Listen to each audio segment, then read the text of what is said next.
Hello, you wonderful people, and welcome to another episode of Not Too Comic Book. This being a show where I talk about TV shows that are adaptations of comic books. For today's episode, I'm going to talk about the latest episode of Outcast.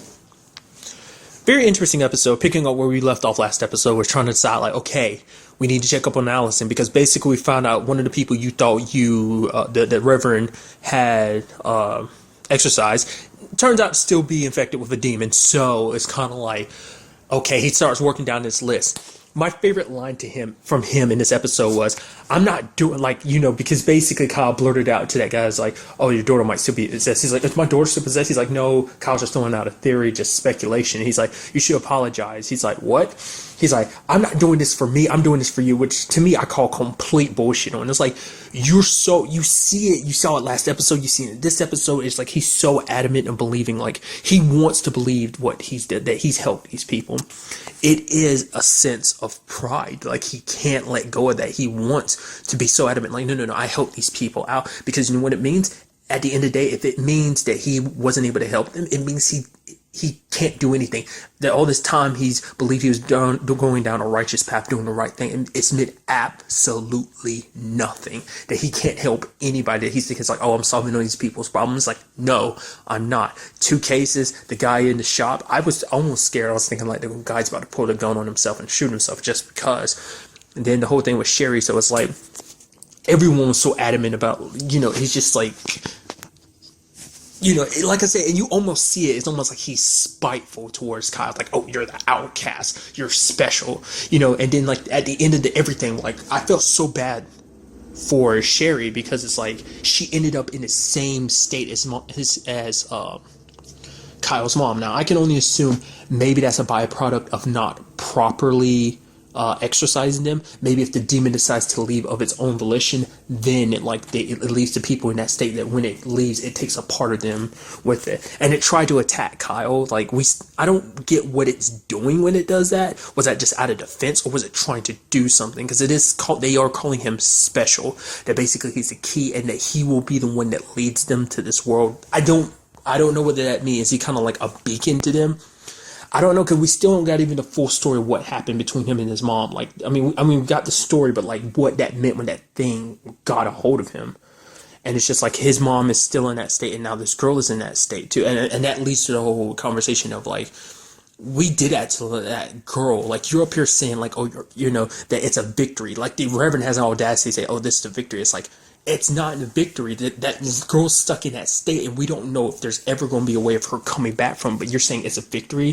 It's like, no, it's another loss, because in his mind, he's, like I said, trying so hard to rationalize everything. It's like, no, this is a victory. It's a small win, that basically wherever her soul is, she's with God now, and it's going to be up to him to decide whether she gets brought back or not. And Kyle's like, no, you idiot.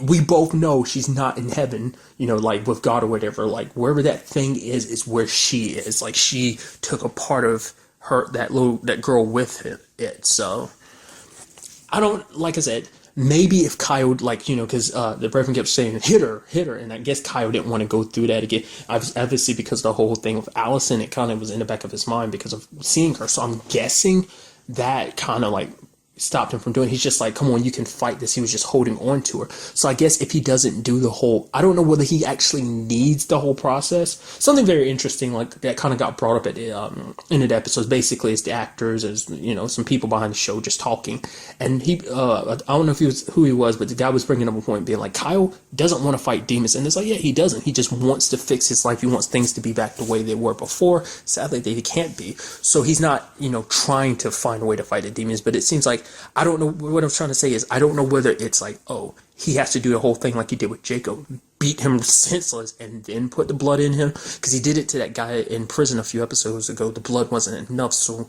maybe it's a combination of the two. Maybe there's actually a proper way to do this, but Kyle, because it's still new to him, he doesn't know how to utilize his powers to the fullest to exorcise demons.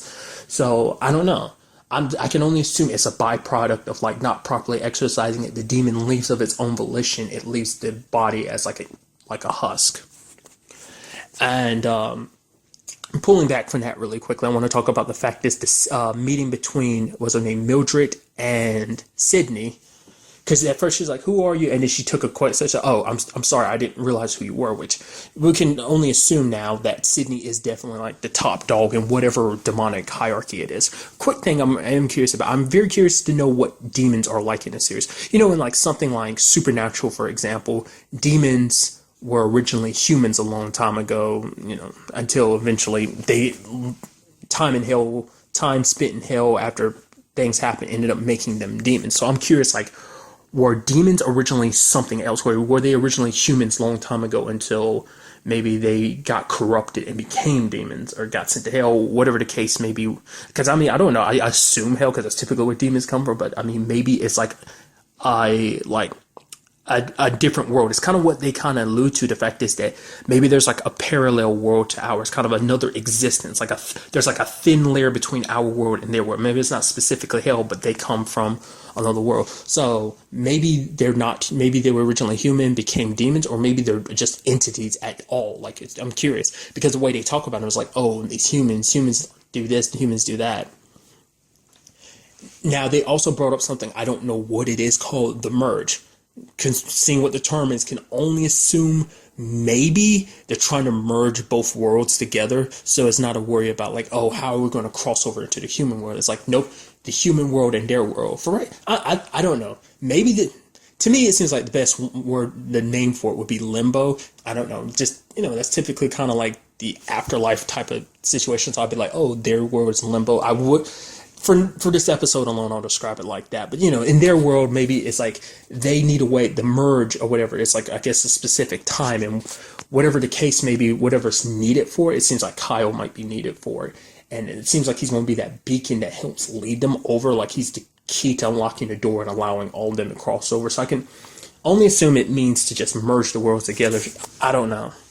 But we did see Mildred kind of like try to do the thing to Sydney that they've been doing. Like I still don't get that. We still don't even have a definite definition on what that is, or whether that's him sucking away a person's life force or what. It seemed like she was trying it on him, but he was like, well, that's not going to work on me. She's like, I had to give it a try. So she's like, I won't last till the merging. So that means like either it's because multiple theories out here. Either one, it's because of the bodies they chose. Like, it's like, oh, my body's weak and it can't handle me being in it. Maybe the same thing for Sydney. Or if they don't continuously do it, they've been like what she was trying to do. If they don't do that for long periods of time, they kind of starve. So maybe that's what it is. Maybe being in the body she doesn't really have access to meals on a full occasion. And maybe all this coughing up, like the black goo, liquid kind of being like black blood or whatever, maybe that's key signs of them. They are dying because they're running out of time, because they haven't either feasted, or maybe just them, that they're wasting away, or that the bodies they're in are wasting away because maybe being possessed takes a huge toll on them.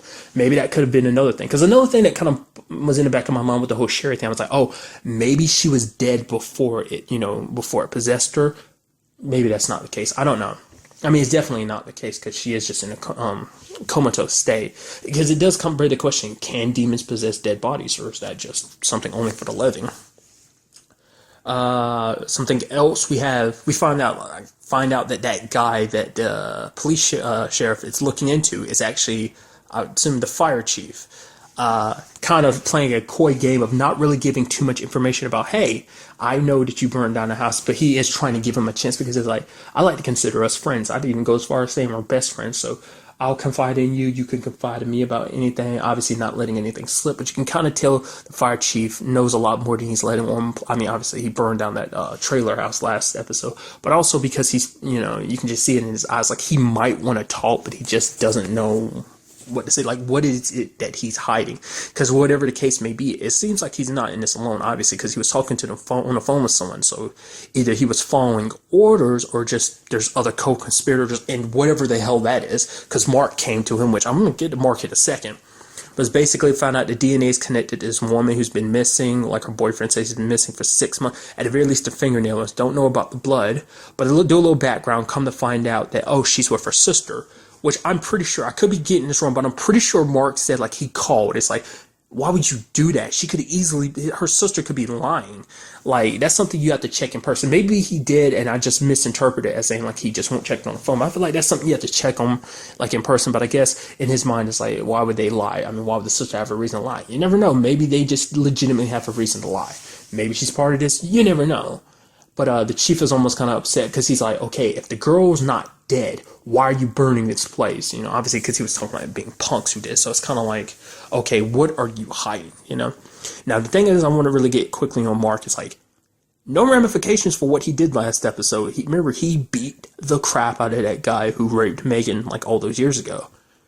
Beat the living crap out of him. It was caught on his car's camera too. So it's like, no ramifications for that has popped up. I would have been so sure that would have popped up. But then I saw him just up there. It's like, oh, hey, Chief. I'm like, wow, there is really nothing going on here. Because you didn't see anything with Megan this episode, either about, like, you know, like, I mean, granted, he's kept her in the dark about that. But I would have thought, you know, like, he would have suffered some ramifications for it. Like I said, it got recorded. He had to have deleted it. Then I'm like, wow. But I guess that guy hasn't come back either. I forgot his name. But it's like, he hasn't come back either. So either he's just like really messed up wherever he is, or Mark straight up killed him and buried his body somewhere. I don't know. Maybe that's something we'll get back to later on. Now, these are kind of like weaving storylines. The big part of this story is finding out about Allison. Is she possessed or not? And it's kind of hard to tell because of her very erratic behavior.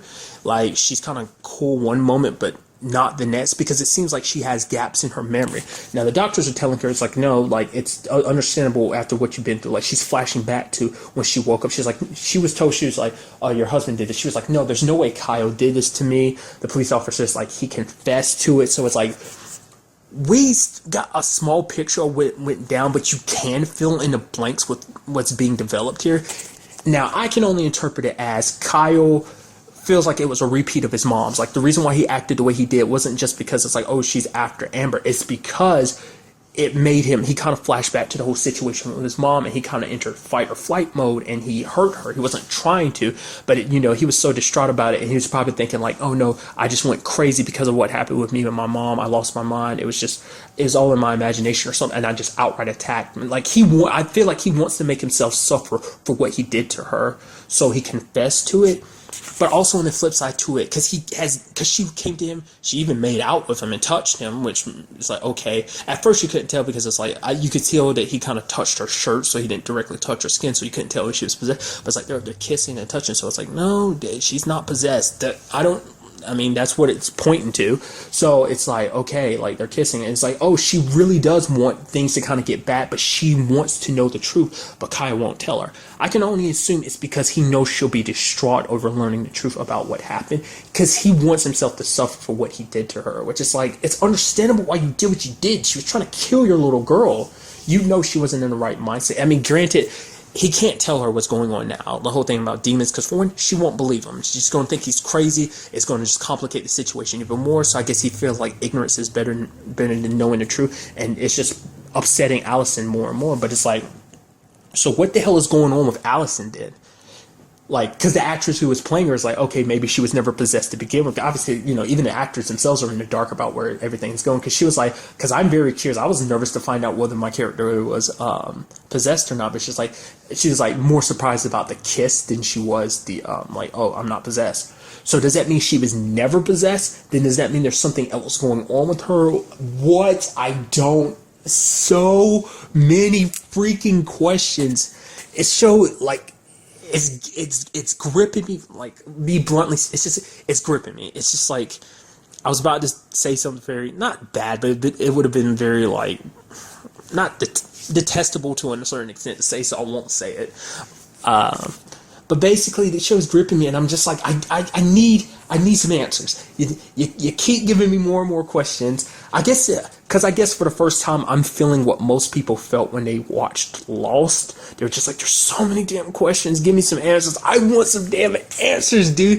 It's so good because this mystery is just getting bigger and bigger. And you have the fact that Cindy was talking about, hey, I'm going to, don't worry about the Reverend and Kyle. I got them handled. It's my responsibility looking after him. So that's why I was like, oh, Allison's over here because she's supposed to keep him in check because Sydney like told her to. But it's like, no, she's not showing any signs. Not unless whatever's inside of her is buried deep. But even if something's buried deep inside, Kyle should be able to react. Not unless for whatever reason his power has recharged on him, which I don't think so because he's done it multiple times in this episode. But still, I don't know what to think.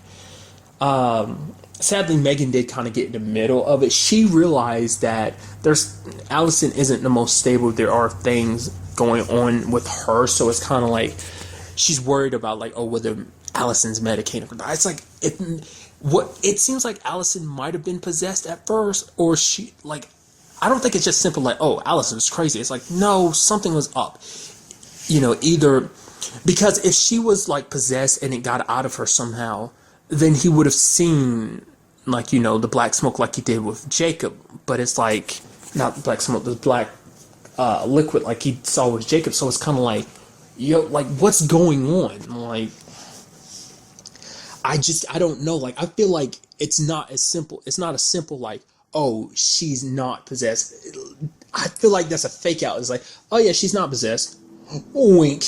There has to be a lot more to it than that. Like, I feel like when it's all said and done, there won't be a simple answer. It's going to be complicated because things just keep getting complicated more and more. And obviously you see that there is a part of Allison that isn't willing to, like, because in this situation, like the restraining order and everything, she could have easily called the cops, called anyone, but she didn't because there is a part of her that is trying to fix things with Kyle. She just wants him to tell her the truth, but I guess he just can't he doesn't want her to carry that weight. He's like, if I have to suffer, being away from my little girl, to keep you the way you are, to keep you in this state of mind, to keep you, because he doesn't want to destroy the fact is that she's a good mom. Granted, what we hear though, apparently, is that like the daughter going outright calling her mom a bitch. And, just kind of her like snapping at her little girl this episode. It's just, I don't know. Because she was talking about the fact is Kyle always was better with Amber than she was. Like anytime Amber kind of flipped out, Kyle was always there to kind of calm her down. So I don't know. It's hard. It's really hard to say what anything is. All I gotta say is that freaking Reverend, he needs to get his crap together. He's too damn stuck up on being like, believing that, God is watching over them. It's like, you don't know. This is something you've sat here and you've thought about. Even Sydney made a joke talking about this is actually how much he knew. Like, he knows, like, picked up that little cup and was like, oh, he only knows enough to fill up this. It's like, I don't know whether he was talking specifically to Kyle or the Reverend, probably both. But nevertheless, it's like, the Reverend doesn't know shit. He's sitting here, he acting like he knows everything. Like, oh, I've been doing this for years. It's like, how dare you tell me that these people are still possessed? And like, no, I got rid of the demons, and can't you tell the way but they're acting? Oh, actually, they are possessed. Well, no, it doesn't even seem like he's willing to even admit that he was wrong.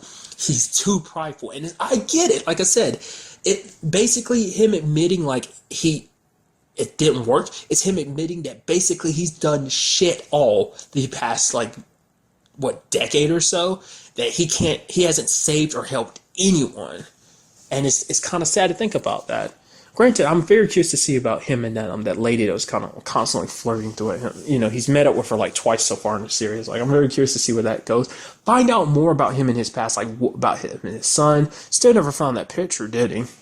Like, we saw it at the end of one episode, just like he was looking for it, but it was still in the grass, so don't think he ever find it. Like I said, so many questions, just want some answers. Really good episode. Cannot wait for next week's. I mean, especially because they deprived us of an episode last week. I'm sure they had their reasons, but nevertheless.